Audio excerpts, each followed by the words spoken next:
Good afternoon, everyone, and welcome to this informal meeting of Avon Pension Fund Investment Panel. My name is Councillor Sean Stevenson-McGaul, and I'm the chair of the investment panel. The reason why this meeting is informal, as opposed to being an in-person meeting in the Guildhall, is that we have no decisions to be made today. So there will not be a follow-up meeting in person in Bath in the Guildhall, because even though we will be discussing some important items today, we do not actually need to come to a conclusion on any outcome on any item on the agenda. So I'll move on to the formal agenda of today's meeting, and the first one is welcome and introductions. So I'd like to welcome all councillors, officers and members of the public viewing on YouTube to this meeting, this informal meeting of Avon Pension Fund Investment Panel. My name is Councillor Sean Stevenson-McGaul, and I am the chair of the investment panel. I will now call out the names of the other members of the panel and ask them to confirm that they are here and present. Councillor Chris Dando. Present. Thank you very much. Councillor Paul Crosley. It doesn't look like Councillor Crosley is with us at the moment. He may join us later. John Finch. Present. Thank you very much. Pauline Gordon. Present. And Shirley Marsh-Hughes. Present. Thank you very much. Can I remind everyone to keep the background noise to a minimum and to only speak one person at a time, and do not speak over other members of the committee. Please use the mute on your microphones when not speaking, and then unmute when you are invited to speak. Please indicate if you would like to speak by using the chat facility on Zoom by typing "May I speak?" MIS, and I will call you in turn to speak. I said that it's an informal meeting of the panel, so I don't expect there to be any votes today. Does anyone have any questions? No. Thank you very much. Item 2 on the agenda is apologies for absence and substitutions. Do we have any? None that I've been informed of, Chair. Thank you very much, Mark. Declarations of interest. I don't believe I've received any. Have you received any as Secretary, Mark? No. No, thank you very much. Item 4 is urgent business agreed by the chair. And I just wanted to make a brief statement with regard to what's been happening in Europe in the last couple of days. And there's been some social media activity around Avon Pension Fund and where our shareholdings are and whether we have shareholdings in Russian companies.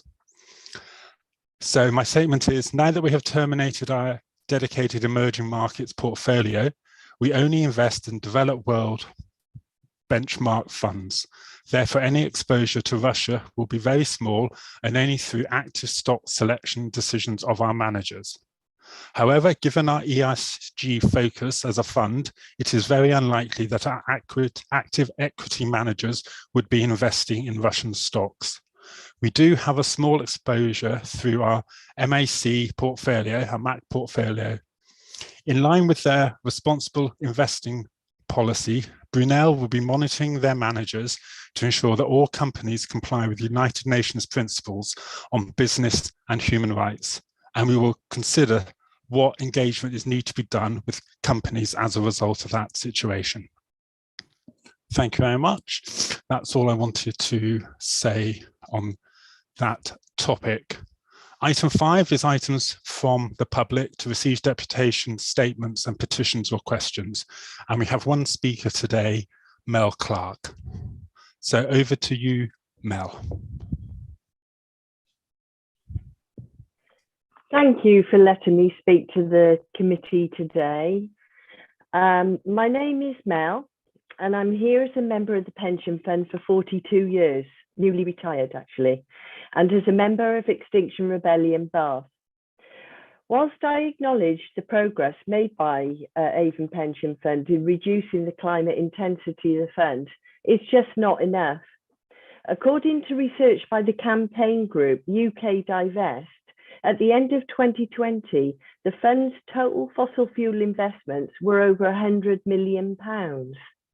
And the fund's stated support of remaining engaged with fossil fuel companies in order to influence them instead of complete divestment has clearly failed. Global emissions continue to rise and people in the global south are suffering. Shell is the fossil fuel company most heavily invested in by local government pension funds. According to Shell's own plan, reaching their 2030 target would require the use of more carbon offsets, such as planting trees, than are currently available in the entire global market. But a Dutch court told Shell it must cut its net carbon emissions by 45% by 2030. The ruling noted that Shell's current target of 20% reduction by 2030 is not sufficient to prevent global temperatures rising more than 1.5 degrees C, in line with the Paris Agreement. Shell said it would appeal. Surely any company truly committed to net zero would not appeal against a legally binding independent court ruling that says that they must make their operations Paris aligned. The world's 60 largest banks financed nearly $4 trillion in fossil fuel projects between 2016 and 2020, according to a March report from a coalition of climate organisations. Much of this money is lent to banks by pension funds. In the long term, greener funds have better prospects. FT Advisor website stated that renewable energy infrastructure is tipped to be 2022's winner and could be the best performing asset class of 2022, according to a survey of investment company managers.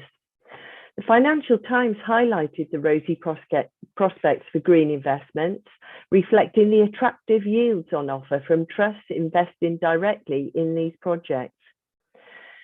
I put it to you that the case for rapid divestment from fossil fuels is overwhelming, so please do it now. Thank you very much for listening. Thank you very much, Mel. Obviously, we will give you a detailed response from Avon Pension Fund to your statement in time, but just to say at this moment that the Avon Pension Fund has put in some very challenging intermediate carbon reduction goals for our equity portfolio between now and 2030, which we keep under constant review. And like I say, we will respond in fully to the contents of your statement in due course directly back to you. Okay. Thank you very much. Thank you much for your time for coming along today. Much appreciated. Thank you. I'll leave now. Thank you. Have a good afternoon. Bye-bye.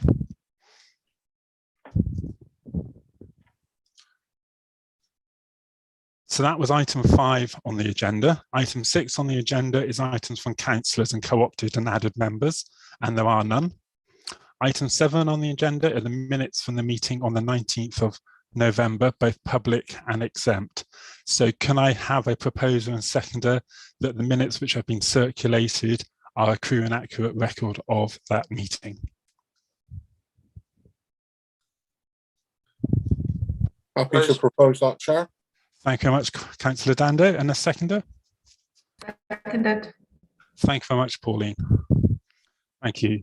I will assume that there are no objections to that and the vote is carried that we approve those minutes. Item 8 on the agenda is private market portfolios, and I will invite our officer, Nathan Rowlandson, to introduce the report in the first instance. Thank you. Great, thanks, Chair. So no recommendations as part of this paper, rather it serves to just inform the panel of the amount that will be committed to Cycle 3 private markets portfolios in order to maintain the fund's agreed strategic allocations. So Brunello here today to present a review of Cycles 1 and 2, as well as a Cycle 3 forward look. And then following Brunello's presentation, Mercer can take questions on their paper, which provides assurance around the Cycle 3 specs and how they continue to meet our strategic aims. So if we could move to exempt, Chair, and then hand over to Brunel to take you through their presentation, please.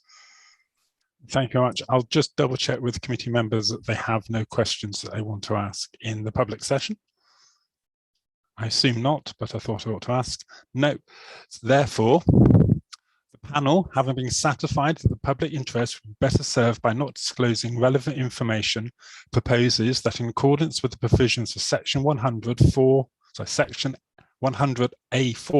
of the Local Government Act 1972, that the public should be excluded from the meeting for this item of business because the likely disclosure of exempt information as defined in paragraph 3, part 1 of Schedule 12A of the Act as amended.